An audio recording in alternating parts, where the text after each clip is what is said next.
안녕하세요. 한의사 김은정입니다. 당뇨인은 공복혈당과 식후혈당 이렇게 혈당을 2번 재는데요. 오늘은 공복혈당이 무엇인지, 어떻게 재는지, 당화혈색소나 식후혈당에 비해 공복혈당이 유독 높은 경우와 그 해결법까지 설명드리도록 하겠습니다.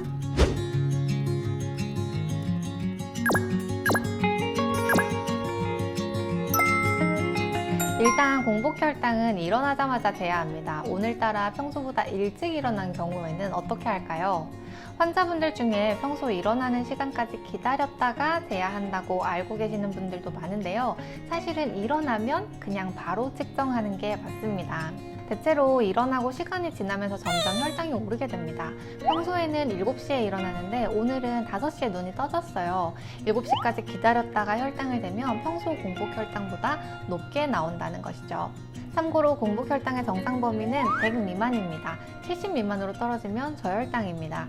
고혈당도 위험하지만 저혈당은 더 위험합니다. 공복혈당이나 새벽혈당이 70 이하로 나온다면 주치의 선생님과 상의해서 당뇨약을 줄이거나 저혈당을 예방하기 위한 다른 조치를 하셔야 합니다.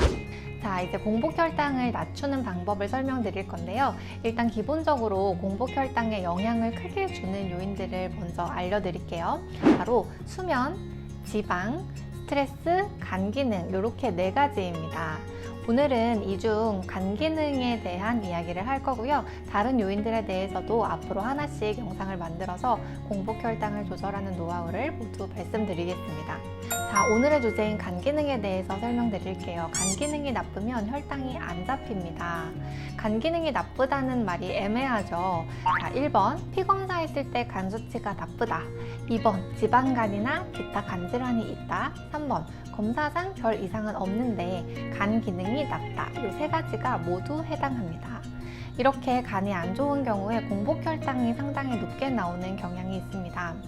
자, 간 기능이랑 공복혈당이 관련이 깊은 이유는 간이 혈당을 계속 조절해주고 있기 때문입니다. 공복 상태일 때, 즉 혈당이 낮으면 간에서 당을 분비해주고요. 혈당이 높으면 간에서 당을 저장해줍니다. 당연히 식후혈당에서도 간이 중요한 역할을 하는데요. 공복혈당에서는 더 중요한 역할을 합니다. 밤에 밤새도록 간이 당을 분비하면서 적절한 혈당이 유지되도록 조절해주기 때문이에요. 간 기능이 떨어지면 혈당 조절 기능이 같이 떨어지겠죠. 즉 혈당이 섬세하게 조절되지 않는다는 것입니다. 결론은 간이 건강해야 자는 동안 혈당이 잘 조절되어서 공복혈당이 떨어진다. 이것입니다.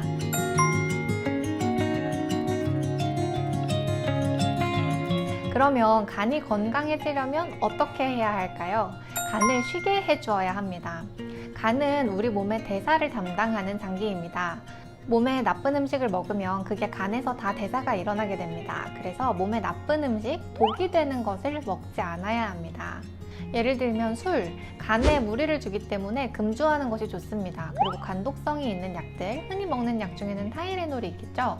그리고 각종 인공 첨가물이 들어있는 음식들, 또 상하거나 곰팡이가 핀 음식들, 이런 것들이 모두 간에 무리를 주기 때문에 최소한으로 드시는 것이 좋습니다. 또 간을 쉬게 하는 방법은 잠을 잘 자는 것입니다. 잠을 잘 잔다는 것은 7시간 정도의 충분한 시간 동안 깊은 잠을 자는 것을 말합니다. 수면 시간이 너무 짧아도 안 되고요. 잠을 자고 일어나도 개운하지 않다면 간이 충분히 쉬지 못한 것입니다. 그리고 과로를 하는 것도 간을 쉬지 못하게 해서 혈당에 악영향을 끼칩니다. 야근을 자주 한다거나 운동을 체력 수준 이상으로 과도하게 하는 것도 과로에 포함됩니다. 그리고 스트레스를 받지 말아야 합니다. 한의학에서 간은 스트레스와 밀접한 관계가 있는 장부입니다. 스트레스를 받으면 간의 기운이 울체되어서 여러 가지 문제가 생긴다고 보는데요. 따라서 간에 무리가 가지 않도록 스트레스 받는 일은 줄이고 스트레스를 경감시키는 취미를 만들거나 정서적으로 지지해줄 수 있는 관계를 많이 만들어서 즐겁게 생활하시고 매일 명상을 해주시는 것이 도움이 됩니다.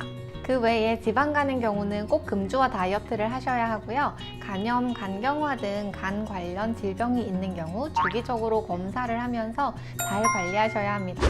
오늘은 공복혈당 조절법에 대해 알아보았는데요. 공복혈당에 영향을 미치는 또 다른 요인인 수면, 스트레스, 비만에 대해서 더 자세한 영상을 준비해서 오겠습니다.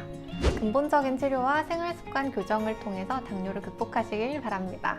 당뇨 편지 신청해서 받아보시면 더 도움되는 내용이 많습니다. 긴 시간 시청해주셔서 감사합니다.